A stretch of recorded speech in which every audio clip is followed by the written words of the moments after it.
to eat. Now here's the point. Back in the day, y'all remember when you were young, you could just eat anything that's burned off? Now you look at some Frosted Flakes. The idea is at some point you can't just go in and you can't out-train or out-exercise a bad diet. Here's the point right here. Look at all these things linked to a poor diet. Heart disease, osteoporosis, cancer, Alzheimer's, dementia. Now let's read this last one here. Until you get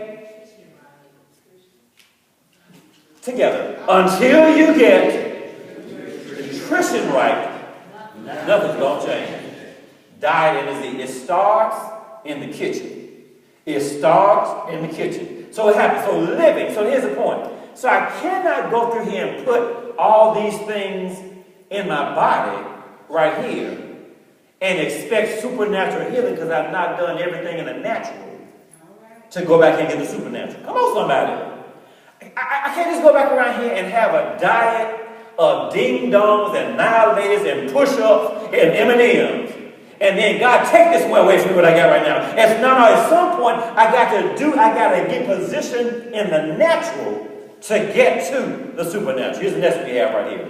All right, so the next part we have is, so we don't do things in the natural to get positioned for the supernatural. Here's our next one, giving out of position.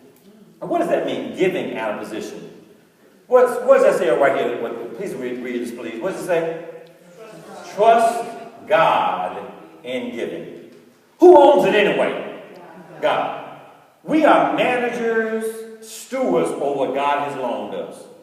Trust God. Let me make this clear for you. I'm going to make this.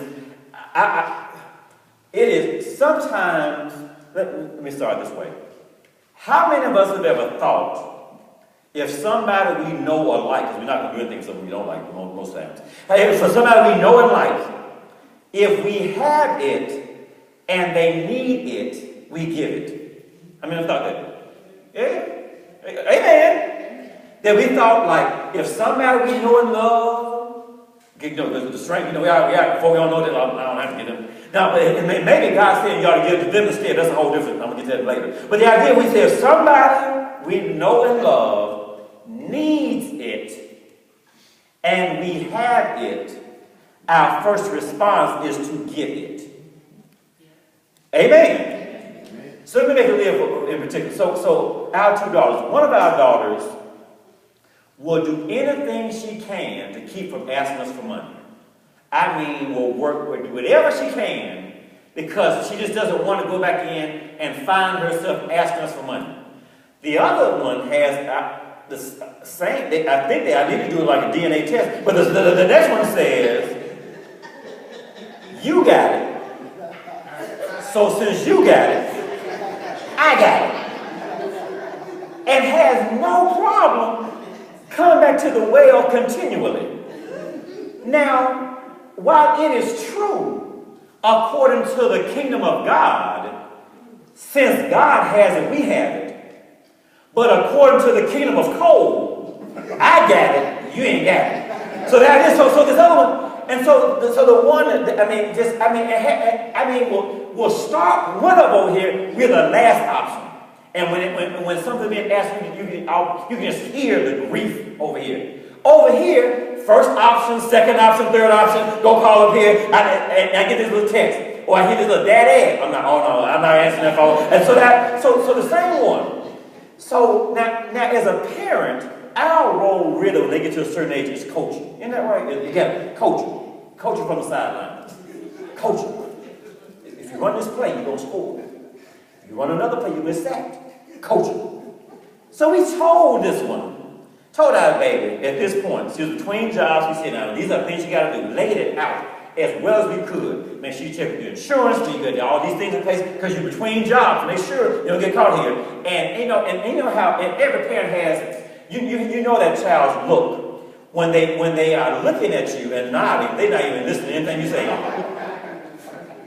We talked for an hour, laid that thing out. You're between jobs now. Now the insurance stops here, this stops here, this stops here, this, and even had the nerve to write something down. And the paper's in the garbage can 2 days later. The idea, so let me go fast forward. So here's our baby. Baby got a car and was in a bad accident and messed up her ankle, on crutches, messed up her ankle. And so, we were praying about it and everything. And so she goes back in, and I said, well, have you talked to your insurance agent? No, I haven't done this. I said, well, why is that? Well, you told me to go back and make sure I got insurance. I kind of didn't. I'm like, you kind of did? What do you mean kind of didn't? Either you did or you didn't. Are you pregnant or you're not? I mean, what do you mean you kind of did? No health care coverage at all. Gets this bill in.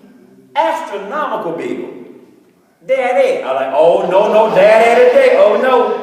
So now I couldn't tell the baby when she's on crutches, I told you so. But she said, at this point, she said, I owe all this money.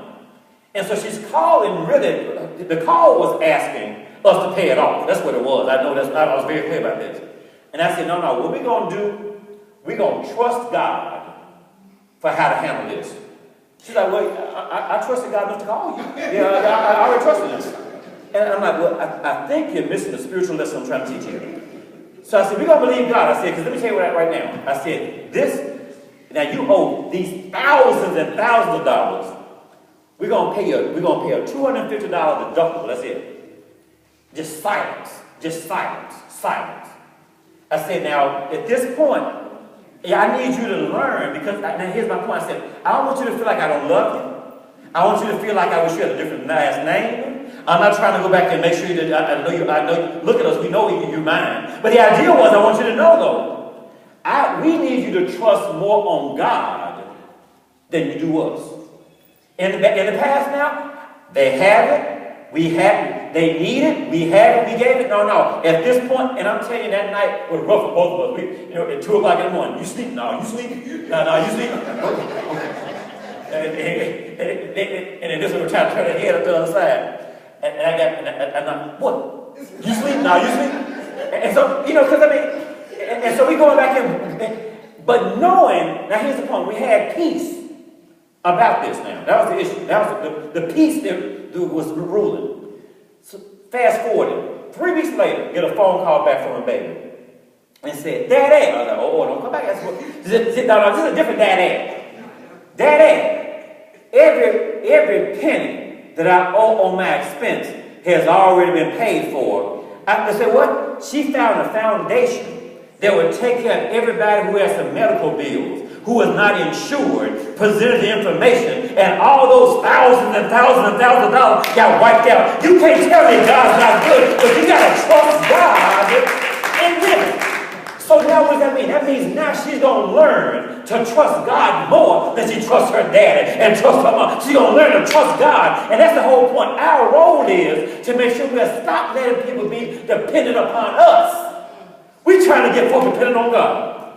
Now, don't go home and tell your children when the pastor said, I'm going to need you to go call somebody and see if they can help you out. Don't leave. That is not what I'm saying here. I said in our house, this is what we did for this situation as led by God.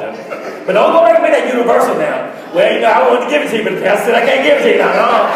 Have folks doing something, walk by my house. No. So the idea was, but we got to trust God in giving.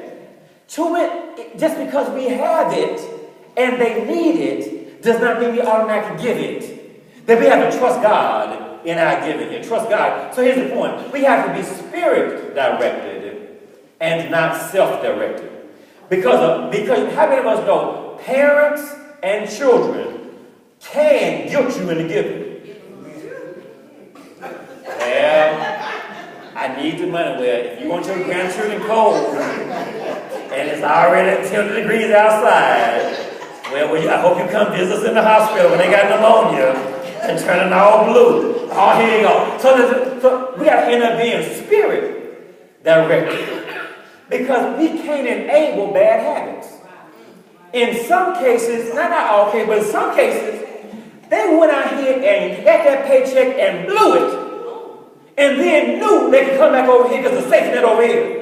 So now I'm going to go empower enable your stuff. Oh no, you better get that paycheck in the future and learn that at this point, guard your bills. And other folks come out. And we were talking a couple the other day.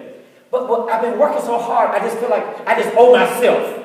Gonna take the whole paycheck to do what they want to do.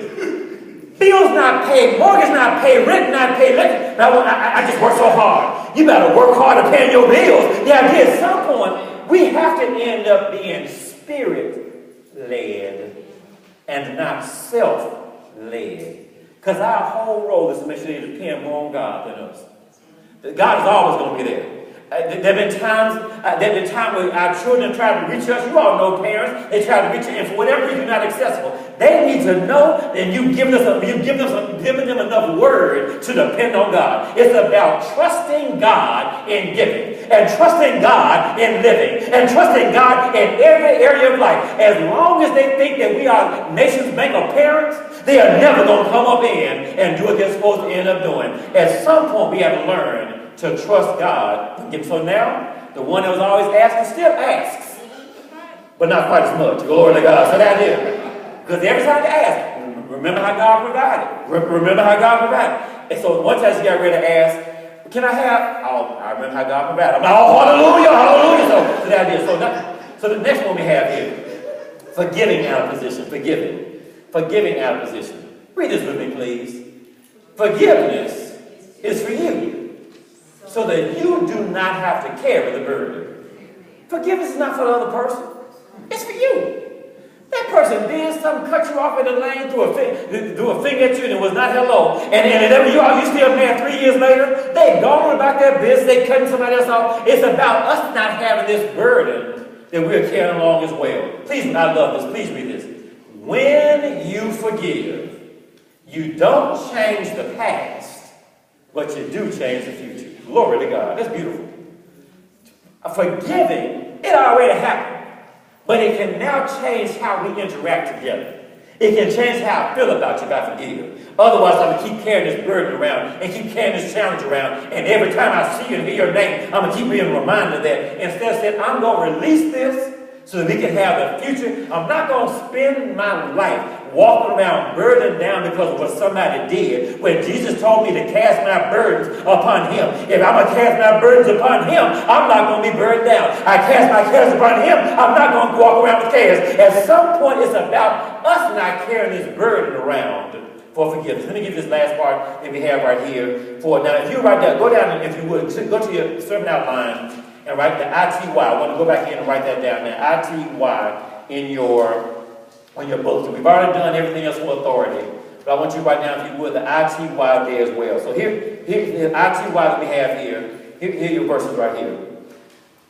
Matthew 8:7. Jesus says, I will come and heal him. I will come and heal him. I will come and heal him. That's your I. Your T, really right here, you can write this down from Matthew 8:8. The centurion answered, this is the whole thing, not all of it. The centurion answered, Lord, I'm not worthy for you to come up to my roof. Just say the word, and my servant shall be healed. Just say the word, and my servant shall be healed.